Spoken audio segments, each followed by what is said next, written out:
नमस्कार सभी साथियों को, राम राम सभी को। कैसे हैं सब?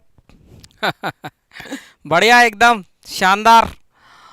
तो आप सभी का हार्दिक स्वागत, हार्दिक अभिनंदन, स्वागत पल के बिछाए हिंदी ज्ञान धारा चैनल में। हिंदी की ज्ञान धारा आपको ले चलनी है, आगे बढ़ानी है अब इस धारा को, यह आप सभी का काम है।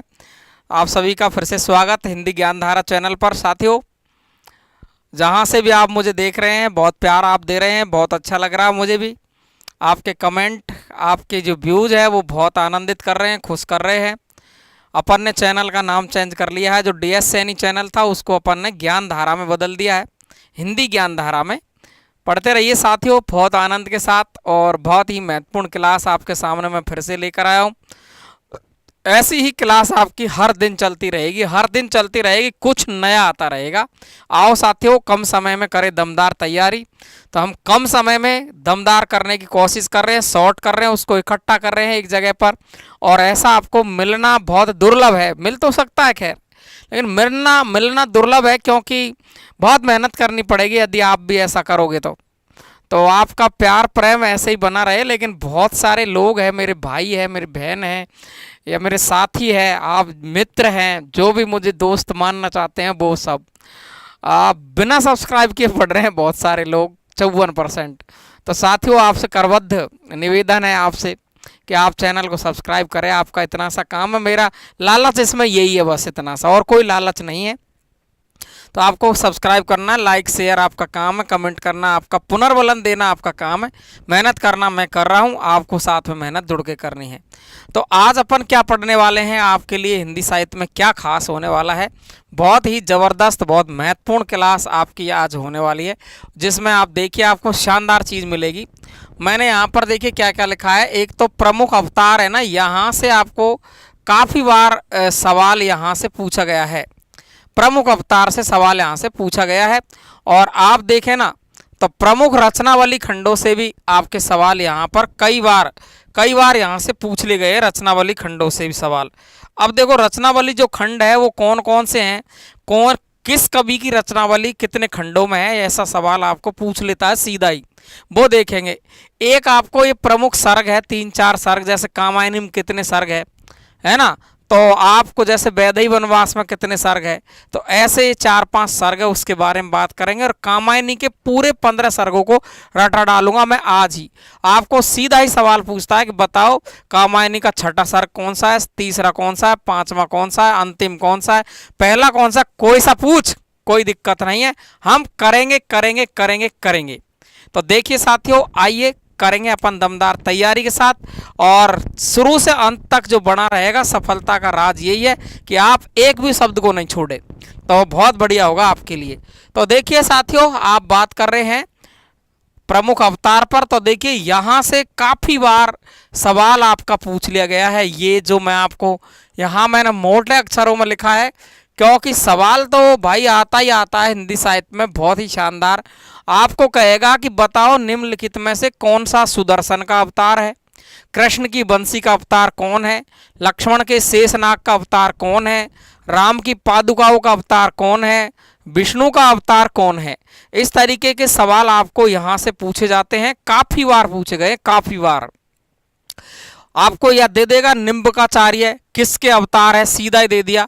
तो सुदर्शन का अवतार है, कृष्ण की बंसी का अवतार है, लक्ष्मण के शेषनाग का अवतार है, राम की पादुकाओं का अवतार। बड़े भ्रमित होते हैं, यहाँ से बड़ा भ्रमित होते हैं, तो कतई भ्रमित नहीं होने दूंगा मैं, बिल्कुल देसी भाषा में बात कर रहा हूँ आपसे। तो देखो, जो निम्बकाचार्य है ना, ये सुदर्शन कौन है, सुदर्शन भगवान विष्णु का जो सुदर्शन है, कृष्ण भगवान का सुदर्शन है ना। जब सैया मृत्यु सैया पर था, तो कर्ण की जब परीक्षा भगवान विष्णु ले रहे थे, उस वक्त पर भगवान विष्णु ने रूप चतुर्भुज धारण किया था, शंख चक्र गदा पद्म, शंख चक्र गदा पद्म चारों हाथों में लेकर के जब आए थे वो, तो एक हाथ में सुदर्शन चक्र था, तो वो सुदर्शन का अवतार माने जाते हैं कौन, निम्बकाचार्य। क्लियर है? लंबी चौड़ी कथा है, अब कथा सुनाने तो मैं आया ही नहीं हूँ, आपको पढ़ाने आया हूँ सीधा, ठीक है ना। तो हिंदी तो पढ़ाते हैं, साहित्य को पढ़ाते हैं, तो कथाएं तो बहुत सारी आती है दिमाग में, लेकिन मन करता सुना दूं आपको, लेकिन वक्त नहीं है आपके पास और मेरे पास। तो देखिए, निम्बकाचार्य है वो किसके अवतार है? सुदर्शन के अवतार है, भगवान विष्णु के सुदर्शन चक्र के अवतार है। हित हरिवंश है, ये हित हरिवंश कृष्ण की बंसी का अवतार माने जाते हैं। भगवान कृष्ण की जो बंसी है, मुख पर मीठी मीठी सुरीली सुरीली आवाज, जब गोपिकाएं भागती आती थी उसकी आवाज सुनकर, वही बंसी का अवतार माने जाते हैं हित हरिवंश। क्लियर है? इसके बाद में लक्ष्मण का, जो भगवान लक्ष्मण है, उनके शेषनाग जो अवतार लिया था उन्होंने, जिसको पृथ्वी पर पृथ्वी टिकी हुई है वही शेषनाग है। तो वो शेषनाग का अवतार माने जाते हैं रामानुजाचार्य। अरे इसके नाम से पता चल रहा है राम धन अनुज धन आचार्य। राम के अनुज लक्ष्मण, राम के अनुज, राम के छोटे भाई लक्ष्मण, तो लक्ष्मण के शेषनाग अवतार कौन है? रामानुजाचार्य। और हित हरिवंश कृष्ण की बंसी का अवतार है, और निम्बकाचार्य सुदर्शन का अवतार है। क्लियर है चारों? और ये देखिए नकमालवार और सटकोप, ये नकमालवार काफी बार पूछा गया है। भगवान राम की पादुका है, तो उनका चरण है, राम की पादुकाओं के चरणों की जो पादुकाएं हैं उनके अवतार माने जाते हैं नकमालवार। और सटकोप, ये सटकोप है, भगवान खुद विष्णु का ही अवतार इन्हें माना गया है कि भगवान विष्णु ने सटकोप के रूप में ही अवतार लिया है। तो विष्णु का अवतार षटकोप है, राम की पादुका है, भगवान राम की, श्री राम भगवान की पादुका है, उनका अवतार नकमालवार है। लक्ष्मण के भाई शेषनाग है, उनका अवतार लक्ष्मण और राम के भाई लक्ष्मण का जो शेषनाग अवतार है उसके कौन है? रामानुजाचार्य। कृष्ण की बंसी का अवतार है हित हरिवंश। सुदर्शन का अवतार माने जाते हैं निम्बकाचार्य। बताओ किसी को कोई दिक्कत है क्या? यहाँ तक कोई दिक्कत हो तो मुझे बता दे, आप में से कोई भी बता दो फटाफट से। कोई नहीं है ऐसा? चलूँ मैं आगे अब? तो चलते हैं, समझ में आ जाएगा। निम्बकाचार्य सुदर्शन का अवतार, हित हरिवंश कृष्ण की बंसी है, रामानुजाचार्य शेषनाग है, नकमालवार राम की पादुका, सटकोप विष्णु का अवतार है। अगला चलते हैं अपन। देखो प्रमुख रचनावली खंड मैंने यहाँ पर लिखे हैं, और सारी रचनावलियों को खास खास जो पूछी जाती है उनको मैं एक साथ में कर दिया हूँ, तो आपको टेंशन लेने की बिल्कुल जरूरत नहीं है। महावीर प्रसाद द्विवेदी रचनावली कितने खंडों में लिखी गई है? सवाल कैसे पूछेगा आपसे? महावीर प्रसाद द्विवेदी रचनावली कितने खंडों में है? साहित्य में तो है ही है महावीर प्रसाद द्विवेदी, आप जानते ही हैं। तो महावीर प्रसाद द्विवेदी रचनावली है वो आपकी कितने खंडों में है? 15 खंडों में। अब ये तो रटनी पड़ेगी भाई, इसमें तो मैं भी क्या कर सकता हूँ, कोई ट्रिक नहीं है। महावीर प्रसाद द्विवेदी की जो रचनावली है 15 खंडों में है। और मुंशी प्रेमचंद ने एक रचना लिखी है मानसरोवर, वो कितने खंडों में है? तो 8 खंडों में। मुंशी प्रेमचंद की रचना कौन सी है? मानसरोवर कितने खंडों में? 8 खंडों में है।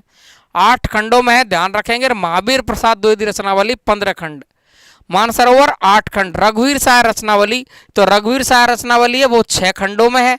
और हजारी प्रसाद द्विवेदी ग्रंथावली है, ये रचनावली नहीं है, ग्रंथावली नाम है, 11 खंड है।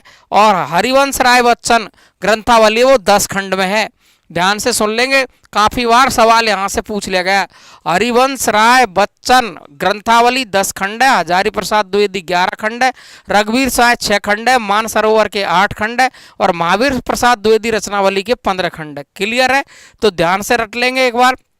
महावीर प्रसाद द्विवेदी 15 खंड, मानसरोवर 8 खंड, और इसके साथ में 8 खंड में कविता कौमुदी और पढ़ेंगे रामनरेश त्रिपाठी की 8 खंडों में, ध्यान रखेंगे।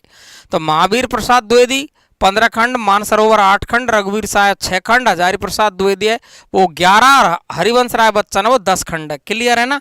आगे चलते हैं अपन।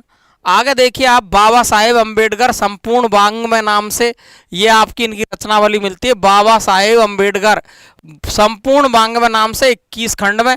और बहुत बार ये सवाल पूछ लिया गया है, इस बात को ध्यान रखेंगे। बाबा साहेब भीमराव अम्बेडकर है, उनकी रचनावली है, ये 21 खंडों में लिखी हुई है, ध्यान रखेंगे, शानदार वाली। निराला का मतलब कौन है? ये सूर्यकांत त्रिपाठी निराला। तो निराला रचनावली वो 8 खंडों में है। और रामनरेश त्रिपाठी की कविता कौमुदी भी 8 खंडों में, 3 के 8 खंड, ध्यान रखेंगे, 3 के 8 खंड है। निराला रचनावली 8 खंड है, प्रेमचंद की मानसरोवर 8 खंड है, और कविता कौमुदी 8 खंड है। मानसरोवर 8 खंड, निराला की रचनावली 8 खंड, कविता कौमुदी रामनरेश त्रिपाठी की 8 खंड। क्लियर है? और बाबा साहेब अम्बेडकर 15 खंड, महावीर प्रसाद द्विवेदी 15 खंड, है ना? कितने खंड है? 15 खंड। क्लियर? इसके बाद में हरिवंश राय बच्चन 10 खंड, और हजारी प्रसाद द्विवेदी 11 खंड। हो गए याद? चले अपन आगे। निराला की रचनावली 8 खंड। अज्ञे संपूर्ण कविताओं का संकलन सदा नीरा नाम से किया है अज्ञे ने, और क्या नाम से किया है? सदा नीरा। इसके भाग कितने हैं? 2 भाग, ध्यान रखेंगे। रेणु रचनावली फणीश्वर नाथ रेणु, क्या नाम है? फणीश्वर नाथ रेणु। तो रेणु रचनावली नाम से 5 खंडों में, यह आपको ध्यान रखना है। रेणु रचनावली, फणीश्वर नाथ रेणु की जो रचनावली है रेणु रचनावली के नाम से है, 5 खंडों में है, ध्यान रखेंगे। निराला की साहित्य साधना है, वो निराला की साहित्य साधना रामविलास शर्मा ने लिखी है, ये मैंने यहाँ पर शॉर्ट में लिख दिया है। निराला की साहित्य साधना ये एक आलोचनात्मक कृति है और ये 3 भागों में, 3 खंडों में इसको लिखा गया है, ध्यान रखेंगे। काफी बार सवाल पूछा गया है सीधा ही कि निराला की साहित्य साधना रचना किसने लिखी है? तो रामविलास शर्मा ने लिखी है, 3 खंडों में लिखी है, क्लियर है। आलोचनात्मक कृति है, कविता कौमुदी है, ये 8 खंड है। तो 8 खंड तो मैंने तुमको आपको रटाई दिए हैं, कितने? 3 जगह पर, निराला रचनावली, कविता कौमुदी, मानसरोवर, ये 8 खंडों में है। हरिवंश राय बच्चन 10 खंड, हजारी प्रसाद द्विवेदी 11 खंड है, और महावीर प्रसाद द्विवेदी 15 खंड है, क्लियर हो जाएगा। ऐसे ही ध्यान रखना है। ये देखो, ये 15 खंड है, मानसरोवर 8 खंड, रघुवीर साय की 6 खंड, ये कंप्लीट अपन ने कर ही ली है। आगे चलते हैं अपन अब। तो आगे देखिए आप, ये आ गई आपकी माखनलाल चतुर्वेदी रचनावली, ये 10 खंड है। और एक और पढ़ी 10 खंड में अपन ने, कौन सी बताओ? जल्दी बताओ, 10 खंड में कौन सी पढ़ी है? हरिवंश राय बच्चन 10 खंड, और माखनलाल चतुर्वेदी की रचनावली भी कितने हैं? 10 खंडों में। और नागार्जुन रचनावली 7 खंडों में है। नागार्जुन पर काफी बार सवाल पूछा गया है, तो नागार्जुन रचनावली 7 खंडों में। और मिट्टी की बारात, ये शिवमंगल सिंह सुमन की रचना है, शिव मंगल सिंह सुमन की रचना है, 5 खंडों में। तो देखो 5 खंडों में एक और पढ़ी है आपने, कौन सी पढ़ी है? देखो 5 खंड रेणु रचनावली, और 5 खंड ही इसके हैं मिट्टी की बारात। और कहते हैं संसार का दूसरा सबसे बड़ा शोक गीत इसको माना जाता है, संसार का दूसरा सबसे बड़ा शोक गीत। तो भाई संसार का सबसे बड़ा शोक गीत, संसार का सबसे बड़ा शोक गीत, संसार का सबसे बड़ा शोक गीत, सबसे बड़ा शोक गीत, सबसे बड़ा शोक गीत है वो कौन सा है? तो वो कौन है? सरोज स्मृति निराला की, ध्यान रखेंगे। तो संसार का सबसे बड़ा शोक गीत तो सरोज स्मृति है, और संसार का दूसरा बड़ा शोक गीत है वो शिव मंगल सिंह सुमन की रचना है, मिट्टी की बारात। और ये कितने खंडों में? 5 खंडों में। और रेणु रचनावली भी कितने खंडों में? 5 खंडों में। अब मैं आपको रटवा देता हूँ, रेणु रचनावली 5 खंडों में है, ध्यान रखेंगे। और 5 खंडों में ही मिट्टी की बारात है, 7 खंडों में नागार्जुन है, ठीक है। और 10 खंड में माखनलाल चतुर्वेदी, और कौन है बताओ? हरिवंश राय बच्चन। 11 खंडों में कौन है? हजारी प्रसाद द्विवेदी। और महावीर प्रसाद द्विवेदी कितने खंडों में है? 15 खंडों में है। और बाबा साहेब अम्बेडकर 21 खंडों में। हो जाएगी याद, क्लियर है। एक बार मैं आपको रिपीट करना चाहूंगा, रिपीट करते हैं अपन थोड़ी सी देर में ही। पहले इसको पूरे जो अपन ने लिखे, द्विवेदी 15 खंड, मानसरोवर 8 खंड, 8 खंड में 3 है, कौन कौन सी है? मानसरोवर, कविता कौमुदी है ना, और निराला, ये आपके 8 खंड है। तो रघुवीर साय 6 खंड है, और हजारी प्रसाद 11 खंड है, हरिवंश राय ग्रंथावली 10 खंड है, बाबा साहेब अम्बेडकर 21 खंड, निराला रचनावली 8 खंड, सदानीरा 2 भाग, रेणु रचनावली 5 खंड, निराला की साहित्य साधना 3 खंड है, कविता कौमुदी के भाग है 8, और माखनलाल चतुर्वेदी रचनावली है वो 10 खंडों में है, नागार्जुन की 7 खंडों में है, मिट्टी की बारात है 5 खंडों में है, ये भी संसार का दूसरा बड़ा शोक गीत है, सरोज स्मृति पहला है। अब देखिए मैंने कहा प्रमुख सर्ग आपको रटने हैं, ये चारों रचनाओं के प्रमुख सर्ग आपसे पूछता है। चारों रचनाएं आप देखिए खासी बार कई बार पूछी गई है, तो आपसे पूछ सकता है यहाँ से सवाल कि ये एक जो रचना है आपकी साकेत, ये साकेत जो रचना है इसके बारे में कई बार सवाल पूछा गया है कि साकेत रचना किसकी है? मैथिली शरण गुप्त की है। किसकी रचना है? मैथिली शरण गुप्त की है। और ये साकेत कितने सर्गों में लिखा हुआ है? तो 12 सर्ग। कितने सर्ग है इसके? 12, ध्यान रख लेंगे। ये देखो प्रिय प्रवास 1914 में लिखा हरिऔध ने, तो ये देखिए हरिऔध की रचना है कौन सी? प्रिय प्रवास, और इसके सर्ग है 17। और बोई वैदेही वनवास, बोई हरिऔध की रचना है, वैदेही वनवास कितने में? 18 सर्गों में। प्रिय प्रवास और वैदेही वनवास हरिऔध की रचना है, प्रिय प्रवास के 17 सर्ग है, वैदेही वनवास के कितने हैं, 18 सर्ग है, और साकेत के 12 सर्ग याद रखेंगे, ध्यान रखेंगे। और कामायनी में तो आप जानते हैं जयशंकर प्रसाद की रचना है, 15 सर्गों में आपको याद रखनी है 15 सर्ग। और 15 सर्गों में से कोई से भी सर्ग का नाम पूछ सकता है, पहला, दूसरा, 5वां, 8वां, 7वां, 11वां, 14वां, है ना, इस तरीके से कोई सा भी सर्ग का नाम पूछ लेता। अब इतना गहरा सवाल आपको बना रहा था, आपको रटने हैं ये नाम किसी भी कंडीशन में। तो साकेत के 12 सर्ग है, प्रिय प्रवास के 17 सर्ग है, वैदेही वनवास के 18 सर्ग है, और कामायनी के कितने, 15 सर्ग। याद हो जाएंगे, अच्छे तरीके से रटना है किसी भी कंडीशन में। अब मैं आपको रटवाता हूं कामायनी के 15 सर्ग। तो कामायनी के 15 सर्ग है ना, तो देखिए आपको याद रखना 3-3 टुकड़ों में। तो मैं आपको लिख रहा हूं, देखो, चिंता, चिंता एक है आपका आशा, चिंता, आशा, श्रद्धा। मैं जैसे बोल रहा हूं वैसे याद रखना, चिंता, आशा, श्रद्धा, चिंता, आशा, श्रद्धा। और दूसरी लाइन बोलूंगा मैं अभी आपको, चिंता, आशा, श्रद्धा, याद रखो, चिंता, आशा, श्रद्धा। अगला देखो क्या लिखूंगा मैं, काम, वासना, लज्जा, काम, वासना, काम, वासना, लज्जा। कैसे करूंगा, काम, वासना, लज्जा। क्या कह रहा हूं मैं, देखो, चिंता, आशा, श्रद्धा, काम, वासना, लज्जा, चिंता, आशा, श्रद्धा, काम, वासना, लज्जा, चिंता, आशा, श्रद्धा, काम, वासना, लज्जा, चिंता, आशा, श्रद्धा, काम, वासना, लज्जा। अगला देखो, कर्म, कर्म, ईर्ष्या, देखो, कर्म, ईर्ष्या, कर्म, ईर्ष्या, ईड़ा। क्या लिखेंगे, कर्म, ईर्ष्या, ईड़ा, कर्म, ईर्ष्या, ईड़ा, कर्म, ईर्ष्या, ईड़ा। मैं फिर से देखो, फिर से ध्यान दे रहा हूं, चिंता, आशा, श्रद्धा, काम, वासना, लज्जा, चिंता, आशा, श्रद्धा, काम, वासना, लज्जा, कर्म, ईर्ष्या, ईड़ा, कर्म, ईर्ष्या, ईड़ा। तो कितनी लाइन हो गई, एक तो ये हो गई, एक ये हो गई, एक ये हो गई। अब अपन को चौथी और 5वीं लाइन और याद करनी, पूरे 15 सर्ग आपको याद हो जाएंगे, है ना। देखो, स्वप्न, संघर्ष, निर्वेद। क्या करना है, स्वप्न, संघर्ष, निर्वेद, स्वप्न, संघर्ष, स्वप्न, संघर्ष, निर्वेद, स्वप्न, संघर्ष, निर्वेद, है ना। और दर्शन, रहस्य, आनंद। क्या करेंगे अपन, दर्शन, दर्शन, रहस्य, आनंद, दर्शन, रहस्य, आनंद, दर्शन, रहस्य, आनंद, दर्शन, रहस्य, आनंद। देखिए हुए क्या 15 सर्ग।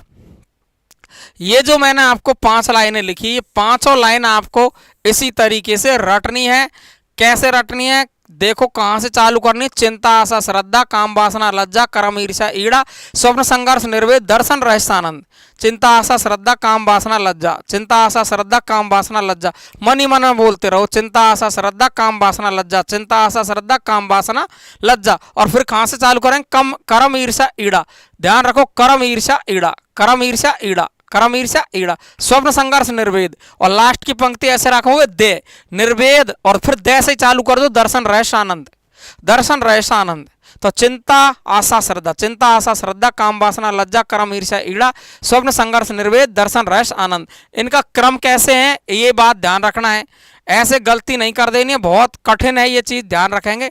नंबर 1 है, नंबर 2 है, तीसरा सर्ग श्रद्धा है, चौथा सर्ग काम है ना, 5वां सर्ग वासना है, छठा सर्ग लज्जा है, 7वां सर्ग कर्म है, 8वां सर्ग है ईर्ष्या है, 9वां सर्ग ईड़ा है, और आपका देखिए यहाँ पर 10वां सर्ग है स्वपन, 11वां सर्ग है संघर्ष, और 12वां सर्ग है निर्वेद, और 13वां सर्ग है दर्शन, 14वां सर्ग है रहस्य, और 15वां सर्ग है आनंद। पहला सर्ग कौन सा है, चिंता। यहाँ से अंतिम सर्ग कौन सा है, आनंद। कभी कभी ऐसा सवाल भी पूछा गया है कि पहला सर्ग कौन सा है, चिंता, अंतिम सर्ग कौन सा है, आनंद। तो चिंता, आशा, श्रद्धा, काम, वासना, लज्जा, चिंता, आशा, श्रद्धा, काम, वासना, लज्जा, कर्म, ईर्ष्या, ईड़ा, चिंता, आशा, श्रद्धा, काम, वासना, लज्जा, कर्म, ईर्ष्या, ईड़ा, और स्वप्न, संघर्ष, निर्वेद, और दर्शन, रहस्य, आनंद। हो गया काम, हो गया खटके से याद आ गया मजा। तो बस यही याद करना है, यहां से सवाल पक्का है, पक्का पक्का पक्का आने ही वाला है। खुश हो जाना है अब तो आपको, और अब भी खुश नहीं हो रहे ना तुम, तो फिर तो मामला गड़बड़ है यार, फिर तो मामला गड़बड़ है। तो साथियों कैसी रही है क्लास, आप बताओ, ईमानदारी से बताना क्या मज़ा आया कि नहीं आया? 99 83 37 42 93 पर आप व्हाट्सअप कर सकते हैं कोई भी संपर्क के लिए, मेरे से संपर्क के लिए, है ना। तो आप सभी को बहुत बहुत नमस्कार। हिंदी ज्ञान धारा चैनल आप सभी का परिवार है, बढ़ाते रहेंगे डीएस सैनी चैनल को आगे। बहुत ही शानदार तरीके से अपन पढ़ने वाले इतिहास, ऐसे ही रच रच के, मेहंदी लगा लगा के, नाच नाच के। और जब देखना तुम क्वेश्चन आएंगे तब देखना आप कितना मजा आएगा जब टेस्ट सीरीज हल करेंगे अपन को। अरे आनंद आ जाएगा, आनंद। एक एक सवाल को खोल खोल करके पढ़ाऊंगा, नाच नाच करके, है। तो आज इतना ही। नमस्कार सभी को, थैंक यू सो मच। बहुत बढ़िया। कमेंट बॉक्स में ज़रूर लिखें। अगर आपका मन जीत लिया हो तो सब्सक्राइबर करना है, लाइक करना है, शेयर करना आपका काम है, पढ़ाना मेरा काम है। Thank you so much. Comment box में ज़रूर लिखना है। राम राम साहब।